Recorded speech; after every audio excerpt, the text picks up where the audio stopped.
జై స్వరాజ్య world TV Vinayaka Chavithi శుభాకాంక్షలు. శుక్లాంబరధరం విష్ణుం శశివర్ణం చతుర్భుజం ప్రసన్నవదనం ధ్యాయేత్ సర్వవిఘ్నోపశాంతయే. వక్రతుండ మహాకాయ కోటి సూర్య సమప్రభ నిర్విఘ్నం కురు మే దేవ సర్వకార్యేషు సర్వదా. ఈవేళ అత్యంత పవిత్రమైనది సోమవారం. అంటే ఈశ్వరుడికి వినాయకుడికి అనుబంధం మాట. శివతత్వం, రుద్రతత్వం, విష్ణుతత్వం మూడు ఒకటే. బ్రహ్మ విష్ణు మహేశ్వరులు త్రిమూర్తాత్మజం ముగ్గురు కలిస్తేనే సృష్టి స్థితి లయకారకులు. ఆ విధంగా స్వామిని ఎవరైతే అత్యంత భక్తి శ్రద్ధలతో మూడో రోజు స్వామివారికి అత్యంత పవిత్రమైనటువంటిది హిందువారే వ్రతం గుర్త్వ నిరాహారో మహేశ్వర నక్తం ఓష్యామి ఏక బిల్వం శివార్పణం. బిల్వ దళాలతో కనుక అర్చన చేసినట్లయితే ఆ యొక్క స్వామికి అష్టైశ్వర్య భోగభాగ్యాలు ఇస్తాడని మన వినాయక పురాణంలో చెప్పింది.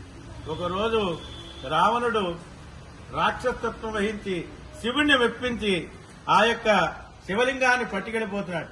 పట్టుకెళ్లే సమయంలో వినాయకుడు బాల రూపంలో ప్రత్యక్షమై సంధ్యావందనానికి రావణా బ్రహ్మకు టైం అయింది. ఆ సమయంలో ఆ బాలుడిని ఈ లింగం పట్టుకోవయ్యా అన్నట్టు. ఎప్పుడైతే ఈ లింగం పట్టుకోమన్నాడో వచ్చినవాడు సామాన్యుడి కాదు. ఈ యొక్క అందరికీ కూడా యోగకారకుడు గణపతి. ఆ గణపతి వెంటనే ఆ లింగాన్ని చాలాసేపు పట్టుకుని ఇంగో పెట్టేస్తున్నాను రావణ అన్నట్టు. వద్దు నాయన ఇంకా నాకు సంధ్యావందనం అవుతోందనేసరికి అక్కడ పెట్టాడు.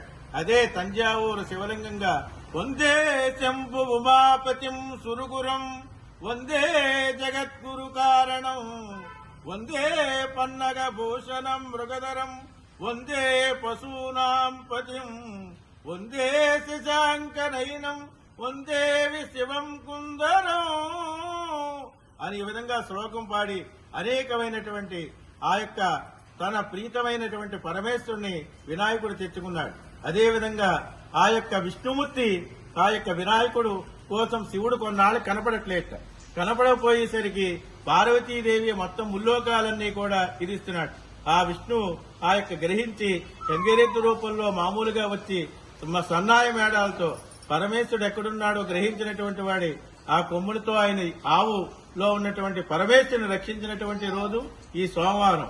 అందుకని ఈ సోమవారం ఎవరైతే భక్తి శ్రద్ధలతో వినాయక నవరాత్రుల్లో చక్కగా చేస్తారో వారికి అష్టైశ్వర్య భోగభాగ్యాలు కలుగుతాయి. జై బోలో గణేష్ మహారాజ్కి